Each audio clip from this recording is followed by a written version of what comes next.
Qual o problema do São Paulo? O que está acontecendo com o tricampeão da Libertadores e o tri mundial?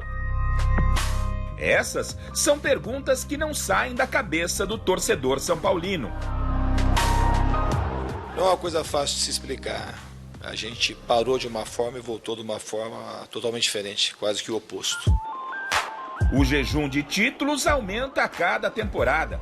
Em estaduais, o tricolor não comemora um título há 15 anos. Em relação ao brasileiro, já são 12 sem conquistas. E o último título comemorado foi há 8 anos contra o Tigre da Argentina pela Copa Sul-Americana, numa partida que teve muita confusão e nem chegou ao fim. Pior que a ausência de títulos são as eliminações vexatórias que o São Paulo vem sofrendo nos últimos anos. Em 2014, foi eliminado do Paulista pela Penapolense em pleno estádio do Morumbi.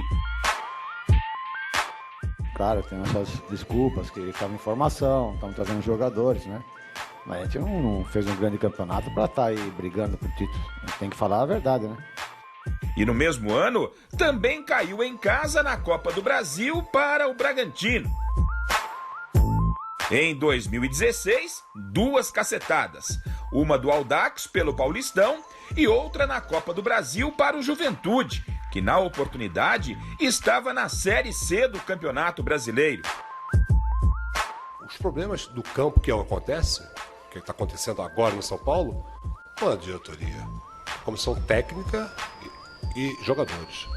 Em 2017, o vexame foi na Sul-Americana. Dirigido pelo ídolo Rogério Ceni, o tricolor foi eliminado em casa para o fraco e desconhecido Defensa e Justiça da Argentina. Não era o que o torcedor esperava, mas é longe de ser um vexame. Um ano depois, e de novo na Sul-Americana, outro argentino aprontou com o São Paulo. Dessa vez, o Colón despachou o time do Morumbi de mais uma competição internacional.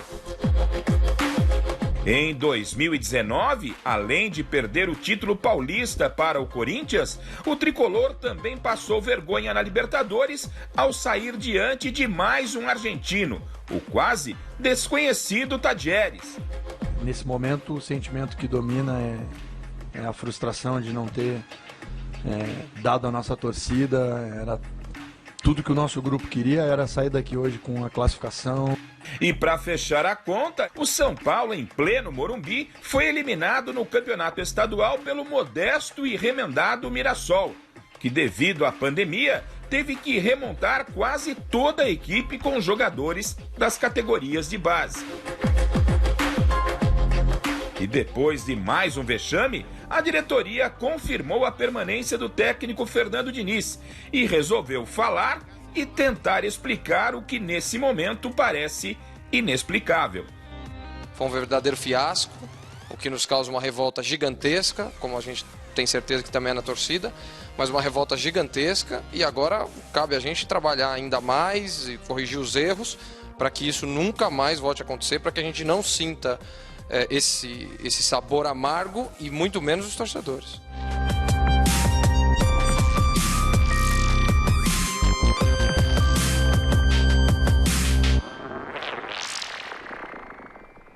Não, e se somar, a gente faria uma matéria de uns 10 minutos. Teve aquela eliminação pro Avaí, que depois caiu para a segunda divisão. Teve na Sul-Americana, quando o São Paulo deu aquele golpe na Ponte Preta e foi eliminado mesmo assim, jogando em Mogi Mirim. E depois a Ponte foi rebaixada naquele ano. Enfim, se você for puxar, tem mais coisas ainda. Nós vimos aí perfil de vários técnicos, todos diferentes, perfis diferentes, mais novo, mais velho, jovem, enfim. E aí, Barolo, tem alguma explicação para isso? Flávio, juro por Deus, se eu tivesse uma explicação, eu acho que é uma somatória de fator, não é uma coisa só. Porque eu acho que essa derrocada do São Paulo vem desde a época do Juvenal Juvencio, quando ele rasgou o estatuto para ter mais um mandato. De lá para cá, o São Paulo vem cumprindo uma cartilha de time rebaixado, né? Troca de treinador, escolha ruim de treinador, né? Denúncia de corrupção, jogadores no comando do time, tudo vem sendo escrito de uma forma grotesca. E agora a gente tem o pior presidente da história do São Paulo. Não é uma opinião minha, é um fato. Que é o Leco sem caneco, que eu apelidei ele carinhosamente, porque é de uma incompetência absurda. E o que acontece no São Paulo, na minha opinião, que tento acompanhar de perto, é o seguinte: o São Paulo é gerido hoje, né, dessa última gestão, das últimas gestões, né, por absolutamente pessoas incompetentes, que não têm a menor ideia do que estão fazendo ali. Não tem competência para trabalhar no São Paulo para o cargo que ela executa. Se cercam de incompetentes. Isso transformou o São Paulo num clube com DNA perdedor. O São Paulo hoje tem um DNA derrotado, desde o treinador, alguns jogadores lá que têm histórico de fracasso, dirigentes fracassados. E o mais triste é que eu vejo que não tem perspectiva de mudança. Hoje o São Paulo é um clube sem comando. Não tem comando. Ninguém é cobrado no São Paulo. A torcida do São Paulo brinca que eles vivem num resort. É o resort da Barra Funda e o resort de Cotia. Não tem cobrança. O São Paulo foi eliminado pelo catadão do WhatsApp, que é o Mirassol, sem nenhum demérito ao Mirassol. Os meninos que disputavam cada bola como se fosse um prato de comida. Qual a cobrança que se teve no dia seguinte? O Reinaldo, que é um cara que eu pego no pé desde o dia que eu estava aqui, no Mesa Redonda, quando o Corinthians ganhou do São Paulo na Arena, perguntaram para ele, e aí, Reinaldo? Ele falou, é a vida que segue. Depois de ter perdido o 10º jogo na Arena do Corinthians sem vitória, o Reinaldo falou, vida que segue. Quando o São Paulo empatou com o Mirassol, sem 300 titulares, o Reinaldo fez uma dancinha, ele puxou uma dancinha. Quem que no vestiário, na hora do intervalo, chegou para ele e falou assim, ô cracudo, você tá louco, você vai fazer dancinha. A gente está perdendo de 2-0 do Mirassol, você vai fazer dancinha.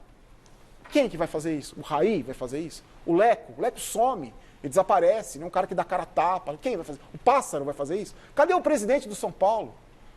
Cadê o treinador do São Paulo para chegar nesse Reinaldo e falar, você é louco, filho? Você vai puxar dancinha com 2-2 com o Mirassol? O São Paulo foi eliminado, a entrevista do Diniz na beira do campo é uma das coisas mais patéticas da história recente do São Paulo. Agora já passou, né? A gente não pode ficar remoendo isso. Quem que foi no vestiário quebrar tudo lá depois do jogo? Quem? Porque não era o caso de, não estou falando de violência, vocês estão entendendo o que eu estou falando, de ir lá cobrar. O último cara que fez isso foi o Rogério Ceni, que jogou uma prancheta, depois que o Jô fez o segundo gol naquela fase decisiva do Campeonato Paulista, um pedaço da prancheta acertou no Cícero, ele ligou para o Leco, foi reclamar para a imprensa que a prancheta acertou nele. Os jogadores do São Paulo não estão acostumados com cobrança, ninguém está acostumado com cobrança lá. No dia seguinte, eles estão treinando no CT de Cotia e a comunicação lá, sei lá quem, posta foto, trabalhando, estamos trabalhando forte. Quer dizer, o São Paulo passa essas humilhações e não acontece nada, Flávio, nada. O seu Daniel Alves apareceu uma semana depois, falou do marketing, falou que lá não é todo mundo que está jogando a favor. Tá na cara isso. Uma semana depois, a entrevista do Leco e do Pássaro é a mesma história.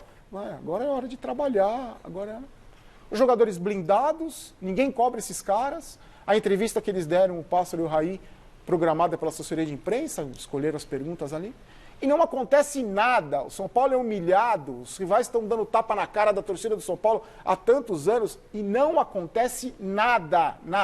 O que acontece é troca de técnico, você pega um técnico nota 6, contrato nota meia dúzia, aí você manda embora porque contratou errado, muda a filosofia, uma falta de planejamento, uma falta de cobrança, uma falta de tudo no São Paulo. Qual a perspectiva agora? A eleição tem o Casares, é um cara que fala o que a torcida quer ouvir, que vai trazer o Muricy, vai trazer o Rogério Ceni. O Marco Aurélio Cunha, a gente nem sabe ser candidato. Esses conselheiros, a gente não sabe nem quem são esses caras, que estão lá minando. Tem um projeto de clube-empresa no São Paulo que está engavetado lá, que ninguém se fala disso. Qual é a perspectiva para o torcedor do São Paulo? Vai mudar? Será que ano que vem muda com o presidente? Já vai... Sinceramente, não sei.